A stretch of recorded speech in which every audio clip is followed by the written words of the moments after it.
Sejam bem-vindos, caros alunos. Este é o último conteúdo do capítulo 4, que trata da compactação dos solos. Nessa videoaula, iremos tratar dos temas de compactação em campo.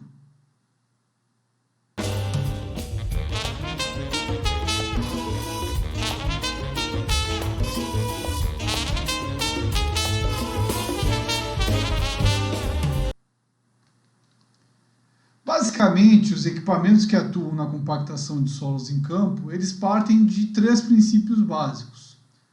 Ou o equipamento irá promover a compactação através de uma aplicação de uma energia, de uma pressão estática, ou seja, um grande peso é colocado na superfície do terreno e esse peso irá promover a compactação do material. Ou um segundo princípio seria o princípio do impacto, ou seja, eu erguer uma massa de solo a uma determinada altura e soltar essa massa de solo. Então, eu vou ter uma onda de pressão quando essa massa encontrar a superfície e promover a aplicação desse golpe. Então, eu vou ter uma onda de pressão. Então, eu posso ficar erguendo, soltando várias vezes. E um terceiro princípio, que seria o princípio da vibração, ou seja, aplicação de ondas sucessivas de forma rápida, também para promover a compactação do solo.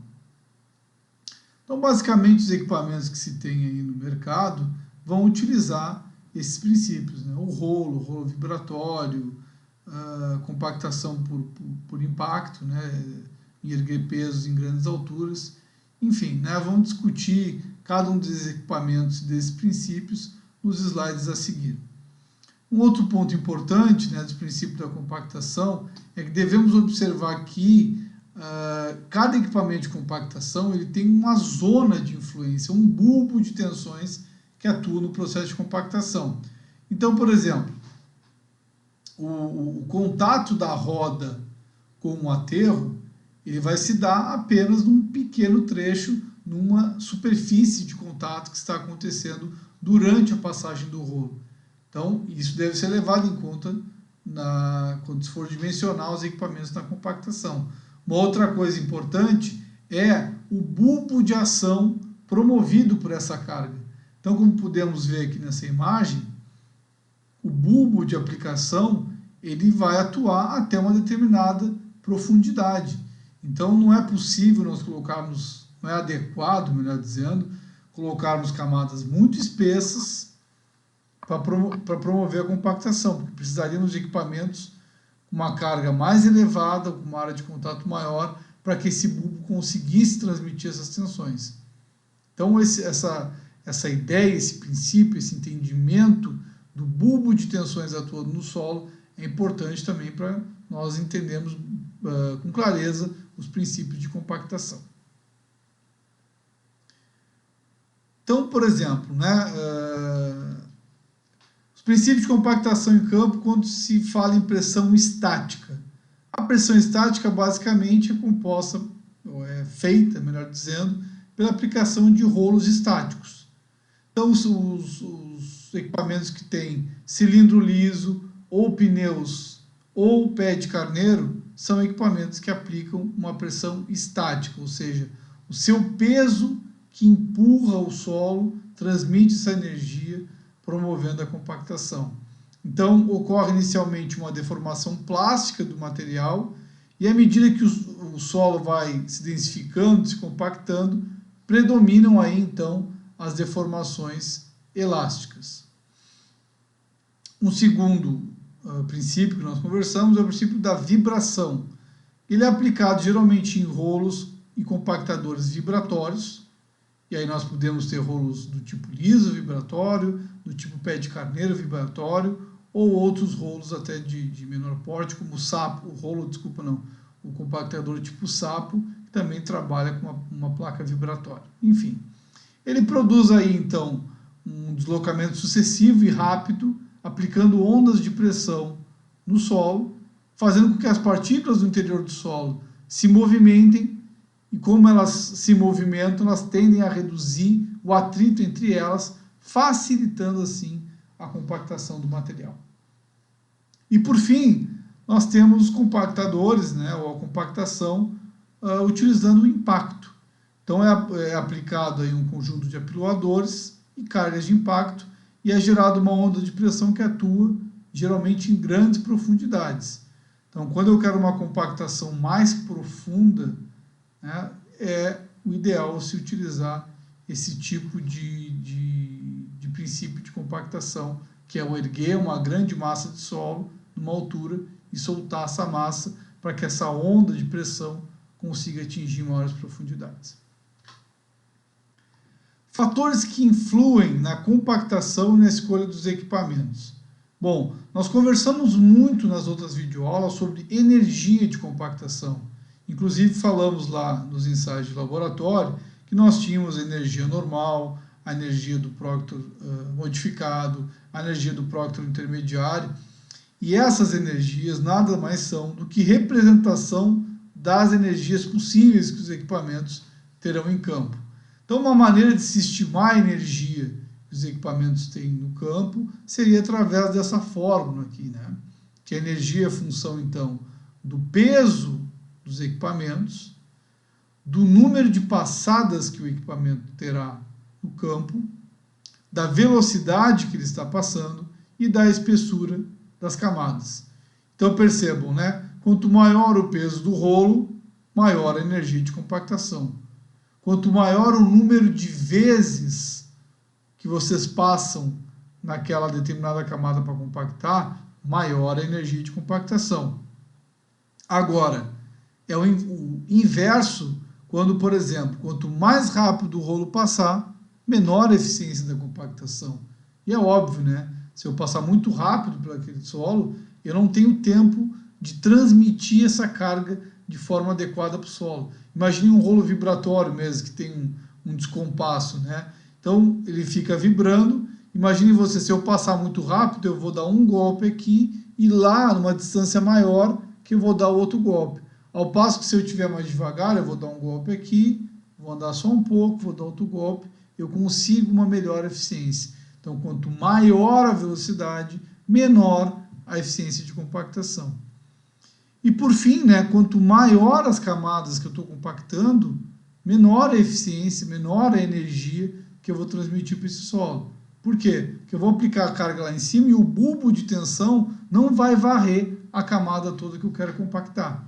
Então eu tenho que ter camadas pouco espessas para ter uma melhor eficiência, para receber mais energia durante o processo de compactação. Então esses fatores que influenciam, por exemplo, o número de passadas, ele está diretamente ligado ao tempo de execução da obra. Obviamente o empreiteiro ele quer reduzir o máximo possível o número de passadas, por isso é tempo de equipamento, isso é mais combustível, isso é mais gasto para a execução da obra. Então é uma conta que deve ser feita e observado o seguinte: quanto mais passadas eu tenho, uma melhor compactação, mas eu também tenho o custo. Só que eu tenho que atender as propriedades geotécnicas que foram solicitadas em projeto. Então, eu tenho que dimensionar esse equipamento de forma prudente, né, levando em consideração peso, velocidade, espessura de camada, entre outros. Espessura da camada ela é a função do tipo do solo que eu estou trabalhando e do tipo do equipamento que eu vou compactar. Então, em geral, se tem um fixo assim, né, que as camadas devem ter em torno de 30 centímetros, de uma maneira geral. Agora, se eu tenho materiais granulares, né, pedregulhos, brita, etc., brita graduada, são materiais com uma resistência maior à compactação devido ao atrito. Então, é prudente que nós devemos colocar, né, camadas menos espessas, em torno aí sugerido de 20 centímetros para esse tipo de material. A questão de velocidade de rolagem, a gente já conversou, né? Quanto menor a velocidade, eu vou promover uma maior resistência para o meu rolo passar, ou seja, eu vou promover uma melhor compactação. Da mesma forma que o efeito da vibração ele é muito mais eficiente quando as velocidades são menores. Então, eu devo tender a passar o meu rolo na menor velocidade possível, atendendo não só o critério, obviamente, de compactação, mas também de custos e tempo de execução da obra. mas sempre passar o rolo devagar é melhor. A amplitude e a frequência de vibração também devem ser avaliadas, tá? Porque o aumento da amplitude produz um maior efeito de compactação, muito mais do que o aumento da frequência, e eu também devo procurar atingir as condições de ressonância que o rolo vai produzir com o solo. Para quê? Para que se as partículas entrarem em ressonância, elas também vão facilitar a movimentação, vão facilitar a compactação deste material. Bom, aí você deve ficar pensando, né? Meu Deus, como é que eu vou conseguir juntar tudo isso, velocidade do rolo, número de passadas, espessuras? Bom, é possível projetar isso, estimar isso, mas o ideal é levar para o campo esses valores, fazer uma cancha experimental, um trecho da estrada ali com 100, 200 metros, e vou ficar passando o meu rolo e testando se o que eu propus para aquele projeto gera eficiência ou se está tendo influência os parâmetros que eu estou colocando para aquele projeto.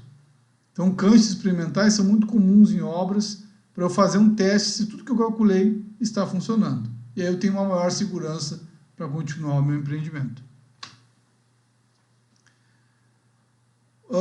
Uma coisa que influencia muito também, né, é a homogeneização do solo adequada. Tá? Eu geralmente coloco um material, uma camada de solo solto, fofo, né? E esse material deve ser pulverizado, né? Despejado ali no local de forma homogênea. Eu devo evitar também a presença de torrões secos, né? Principalmente quando eu tenho alguns materiais mais argilosos, esses grumos grandes no meio do solo, ou materiais também muito úmidos. Devo tirar esses torrões ou destorroar eles do solo para que isso facilite a compactação do meu material. Assim como blocos e fragmentos de rochas não são adequados nesse material solto que eu estou querendo compactar. Então todos esses torrões, blocos devem ser removidos para a compactação ter uma maior eficiência. Na questão da umidade, nós vimos a importância da umidade na densidade, na resistência que o solo vai ter na videoaula anterior. Tá? Então, quando eu for executar a obra em campo, eu tenho que colocar uma umidade muito próxima ou igual à umidade ótima. Só que como é que eu coloco água no campo?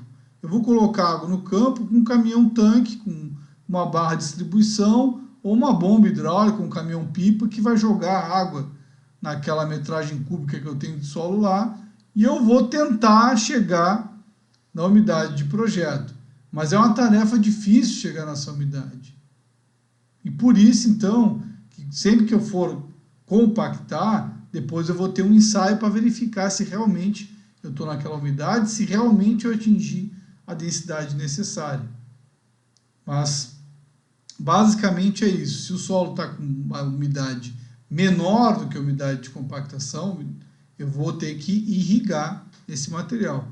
Se ele tiver uma umidade superior a que o projeto prevê, eu tenho que secar esse solo. E aí é bem mais difícil tirar a água do solo e colocar. Para tirar a água do solo, o que pode se fazer? Eu posso fazer uma exposição desse solo ao vento e ao sol. Então eu pego um equipamento de espalhamento, por exemplo, um arado, grades ou pulvoromisturadores ou motoniveladoras, né? E eu vou escarificar esse material, expondo ele ao ambiente, deixando trocar o sol e o vento, tirar essa umidade do solo, e é esta a condição que eu tenho. Numa condição mais extrema, eu posso tentar misturar solo seco, mas nem sempre é possível. Porque se colocou a camada lá úmida, se eu colocar mais solo seco por cima, eu não vou atender a espessura de camada que eu preciso. E às vezes a energia que é gasta para misturar esses solos também não é muito satisfatória. Então é uma possibilidade, mas bem pequena. Geralmente se expõe esse material ao sol, ao vento, e deixa ele secar naturalmente quando a umidade está muito acima do desejado. Então aqui tem um exemplo, né, de irrigação.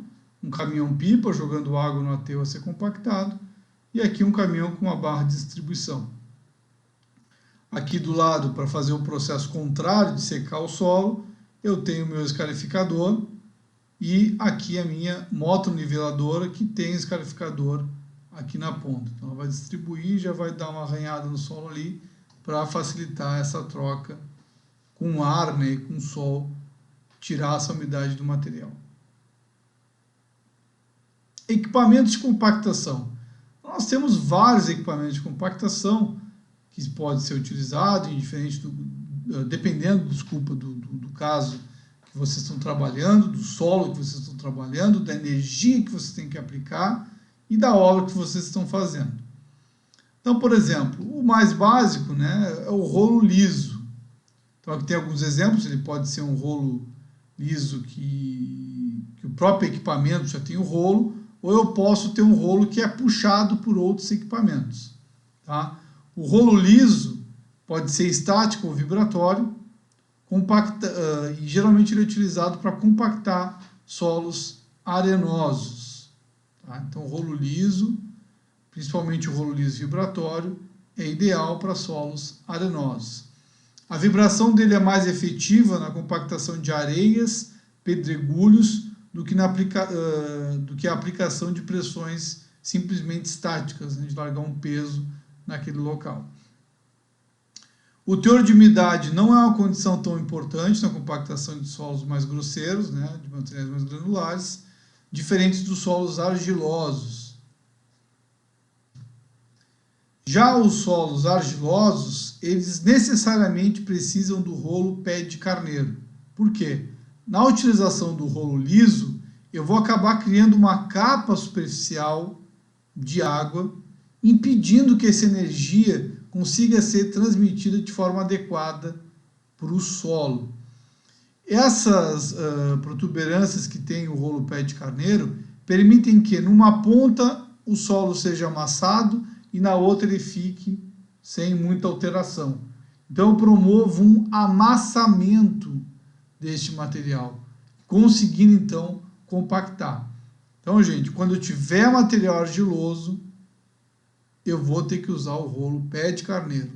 Não é recomendado a utilização do rolo liso, se perde muita eficiência e o rolo não vai conseguir, o liso não vai conseguir atingir os parâmetros que vocês desejam. Após algumas passadas, né, quando o aterro já atingiu um certo grau de compactação, o peso total do rolo passa a ser suportado somente pelas protuberâncias, resultando em pressões de contatos mais elevadas. Então, mais uma vantagem do rolo pé de carneiro. Rolo pé de carneiro para argilas, rolo liso para materiais arenosos e granulares. O rolo pé de carneiro também pode ser estático ou vibratório. Um outro tipo de compactador é o compactador pneumático, muito utilizado na compactação de solos argilosos, mas também muito eficientes quando se trata de materiais de pavimentação, né, de camadas de revestimento de pavimentação. As argilas são mais difíceis de ser compactadas do que areias e siltes, né, porque elas precisam aí de um teor de umidade correto, e para que se consiga essa alta capacidade, eu tenho que ter um equipamento que promova esse amassamento do material, assim como o rolo pé de carneiro consegue, e também com uma maior eficiência, né? Os rolos pneumáticos são bastante eficientes, então, quando se trata de solos argilosos, mas também muito recomendados quando se trata de compactação de capas asfálticas. Então, provavelmente, quando vocês observarem alguém fazendo um revestimento asfáltico, o rolo que vai estar compactando também vai ser o rolo pneumático, provavelmente. Ou, às vezes, também um rolo liso, enfim. Mas o pneumático, geralmente, é o mais utilizado. Para compactações em áreas reduzidas, eu tenho essa linha de compactadores de menor porte, que são os soquetes mecânicos, o sapo, ou as placas vibratórias. Para quando eu uso esses equipamentos, por exemplo, se eu for executar um muro de arrimo, né, quando eu for fazer o aterro do Tardós, até um determinado distância da face do muro, eu consigo passar com o rolo. Agora, se eu passar o rolo muito próximo da superfície da contenção, essa contenção pode ser empurrada por essas tensões que o rolo está aplicando. Então, eu tenho que ir com equipamentos de menor porte para conseguir compactar essas zonas mais próximas da face do muro de arrimo ou alguns pontos mais específicos que eu não consigo entrar com rolo, eu vou utilizar então esses equipamentos. E aqui um equipamento que não é muito típico, né, mas é utilizado em algumas obras, são rolos aí, os impactadores que proporcionam uma compactação profunda, de 2 a 3 metros de profundidade, eles conseguem aplicar essa energia de compactação. Muito utilizados aí em pistas de aeroportos, né, pistas de pouso, porque demandam aí um grau de compactação, uma energia de compactação, melhor dizendo, maior. Então aqui tem um diagrama esquemático, onde traz tipos de solo e as características dos rolos que vocês podem utilizar quando trabalharem com esse tipo de solo. Depois vocês podem olhar com mais calma, né? Mas rolo pé de carneiro aqui indicado para as argilas e siltes, como eu falei para vocês, materiais granulares já o rolo liso vibratório e assim por diante. Aqui também tem algumas indicações dos tipos de rolo e os seus pesos. Tá? Então, o tipo de rolo, o peso máximo que esse rolo tem, e aí uma indicação de espessura de camadas que esse material deve ter para uma boa compactação, em função do tipo de solo, obviamente, que está se compactando. Agora, um ponto-chave, né, pessoal? Vocês percebem que eu estou com uma série de incertezas até o momento na compactação do campo. Como é que o procedimento funciona? Eu vou no laboratório, inicialmente eu vou numa jazida, coleto um solo e levo para o laboratório e peço para o engenheiro do laboratório, para o laboratorista. Me diga qual é o γ-D máximo e a umidade ótima desse material para que eu possa tentar reproduzir esse comportamento em campo. Então, o engenheiro do laboratório vai falar para você, o γ-D máximo é esse e a umidade para chegar no γ-D máximo é tal. Aí vocês vão pegar esse solo, vão levar através de carretas para a obra, vão passar o caminhão-pipa por cima, botar uma camada lá de 30 centímetros, fazer 5 passadas, 10 passadas do rolo liso e vão pensar o seguinte, será que eu atingi aquela condição que o pessoal do laboratório me indicou? Será que este solo vai ter o CBR, que foi calculado com umidade ótima, e o γ-D máximo lá no laboratório? Porque ele tem que atender essas propriedades. Essas propriedades foram utilizadas para dimensionar o pavimento, para dimensionar o aterro. Então eu preciso que essas propriedades sejam atendidas. As propriedades de laboratório têm que ser iguais ou muito próximas do que eu vou ter em campo. Então, por isso que eu vou avaliar o que nós chamamos de grau de compactação.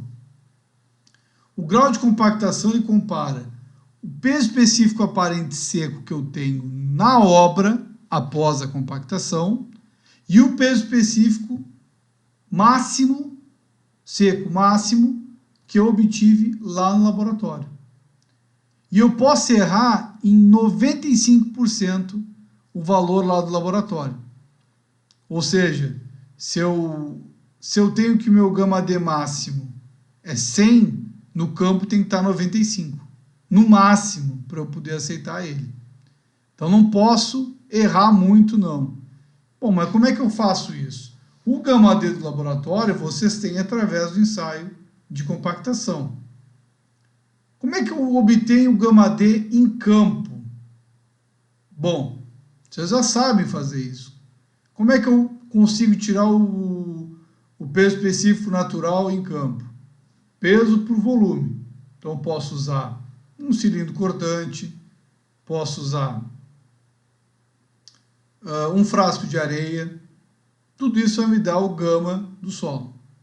Tendo o γ do solo, eu preciso da umidade, que aí com o peso específico natural e a umidade eu acho o gama D. Umidade, como é que eu posso tirar? Método da frigideira, método speed. Se eu tiver um laboratório na obra, eu posso usar estufa. Então é isso que eu preciso, gama e umidade. Com gama e umidade, eu consigo achar o gama D de campo. E a relação do gama D medido no campo, comparada com o gama D do laboratório, que o ensaio de compactação me deu como ideal, eu vou ter o grau de compactação. E este deve ser maior do que 95%. Além disso, a umidade ótima que eu tenho no campo deve ser, a umidade do campo deve ser em torno de 2 a 3% do gama da umidade ótima que foi recomendada no laboratório.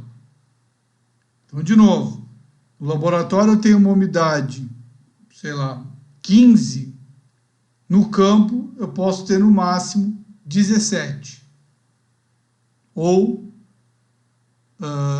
13. Eu posso variar em torno de 2 a 3% do valor ótimo previsto no laboratório. Então, são essas as especificações que o engenheiro faz. Então, de tantos em tantos metros, ele vai abrir um buraquinho no chão, vai fazer um frasco de areia, pegar um pouquinho de amostra, fazer a frigideira e vai dar o peso específico para calcular o grau de compactação desse solo e liberar aquele trecho dizendo que está ok e o empreiteiro então poder fazer as demais zonas da obra dele. Então, a aceitação é essa, né? Eu tenho aqui a minha curva de compactação do laboratório e eu só vou poder aceitar lá no campo algum solo que esteja com um gama D máximo de 95% e uma umidade em torno de 2% da umidade ótima. Então, é esta pequena zona de possibilidades que eu posso aceitar para liberar o meu empreendimento. No campo, né, quais são os procedimentos gerais do campo que eu posso adotar?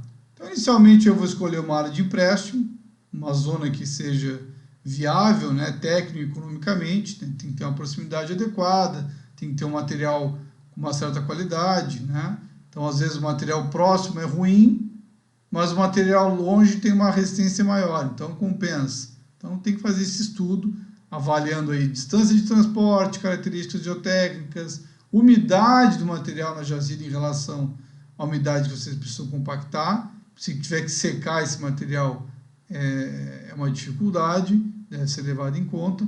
Então, todas essas observações para a escolha da área de empréstimo são importantes. Posteriormente, eu preciso limpar essa área e regularizar.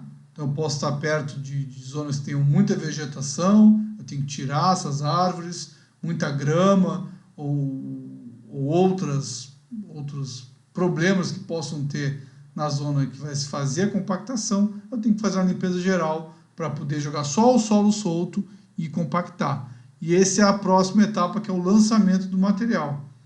Então, vou usar equipamentos adequados para espalhar esse material de forma fofa e poder depois ir para outra fase, que é a regularização da camada com as motoniveladoras. Então, eu vou jogar o material com os caminhões, vou dar uma espalhada grosseira e as motoniveladoras vão passar, deixando esse material com uma espessura em torno de 30 centímetros, fofo, para que ele compactado chegue aí de 15 a 20 centímetros. Tá? Depois eu faço a pulverização e a homogeneização do material da camada, removo aí, eu desagrego torrões de solo seco, material aglomerado, fragmento de rochas, e aí eu posso usar os descalificadores e os arados para fazer esse procedimento. Faço os acertos de umidade que eu preciso, tanto irrigando quanto secando, fazendo a aeração.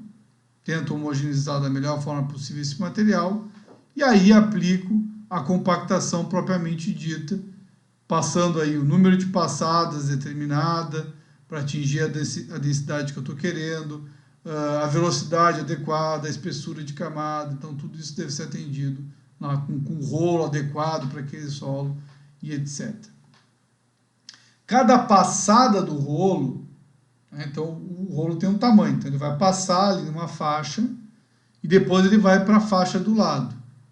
É adequado que se tenha um transpasse entre essas camadas, ou seja, o rolo vai passar aqui, ele não vai parar exatamente no final da área determinada na última passada, ele vai avançar para dentro em torno de 20 centímetros.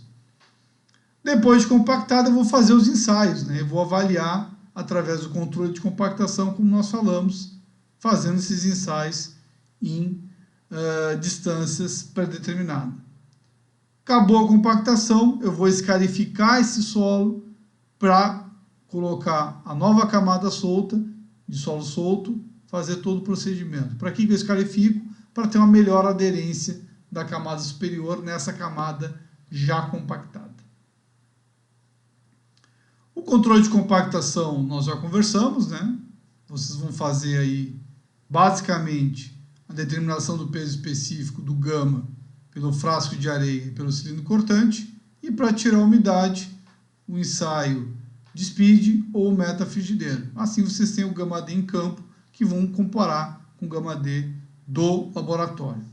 Existem alguns métodos mais modernos, né, que usam aí a Nuclear Monster Density Meter, né, baseado na emissão de raios gamas e nêutrons.